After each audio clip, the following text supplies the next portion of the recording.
আপনি যদি কোনো কলেজ পড়ুয়া ছাত্র কিংবা ছাত্রীকে জিজ্ঞেস করেন তিনি তার জীবনের কোন সময়টা ফিরে পেতে চান, নিঃসন্দেহে বেশিরভাগ মানুষই উত্তর দেবেন শৈশবকালটা ফিরে পেতে চান।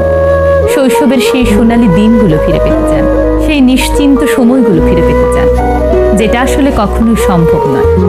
কিন্তু যখন তারা শৈশবে ছিলেন তখন তারা টেরই পাননি এত সুন্দর সময় তারা অতিবাহিত করছেন।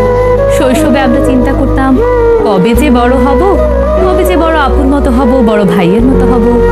তখন আমাদের উদ্দেশ্যই ছিল বড় হওয়া, কিন্তু তখন আমরা টেরই পাইনি জীবনের সবচেয়ে সুন্দর মুহূর্তগুলো আমরা কাটাচ্ছি। তাই যৌবন বয়সে আমরা চিন্তা করি আবার যদি শৈশবে ফিরতে পারতাম।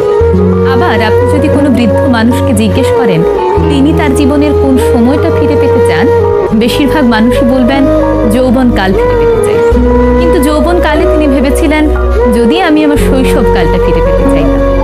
অথচ বৃদ্ধ বয়সে এসেই তার মনে হচ্ছিল তার যৌবনকালটাও অনেক সুন্দর ছিল, আবার সেই সময়টাতে ফিরে যেতে পারলে মন্দ হয়। অর্থাৎ আমরা জীবনের যে সময়টাতেই থাকি না কেন সেই সময়ের মূল্য আমরা তখন বুঝতে পারি না। যখন সেই সময়টা অতিবাহিত হয়ে যায়, চলে যায়, তখন আমরা টের পাই সেই সময়টাও আসলে সুন্দর ছিল। মূলত আমাদের জীবনের প্রতিটি সময় মূল্যবান এবং প্রতিটি সময় তার মতো সুন্দর। তাই আমাদের উচিত জীবনের প্রতিটি মুহূর্ত উপভোগ করা, সৃষ্টিকর্তার এই সুন্দর পৃথিবীটা চোখ মেলে ভালোভাবে পর্যবেক্ষণ করা। কারণ যেই সময় চলে যাচ্ছে সেই সময় আর কোনোদিনও আমরা ফিরে পাবো না।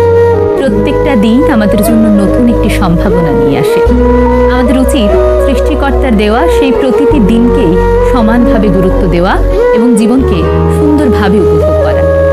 আমরা অতীতের কথা ভেবে আমাদের বর্তমান মুহূর্ত নষ্ট করি, পরবর্তীতে ভবিষ্যতে গিয়ে আবার সেই বর্তমান মুহূর্তটাই কিন্তু অতীত হয়ে যায়। তাই এই অতীতের কথা ভেবে আমাদের বর্তমানটা নষ্ট করা উচিত না। তাই আমরা যদি আমাদের বর্তমানটাকে সুন্দরভাবে উপভোগ করি তাহলে একটা সময় এই বর্তমানটাই আমাদের সুন্দর একটি অতীত সৃষ্টি করবে। তাই গুরুত্ব দিন আপনার জীবনের প্রতিটি মুহূর্তকে এবং ভালোবাসুন নিজেকে।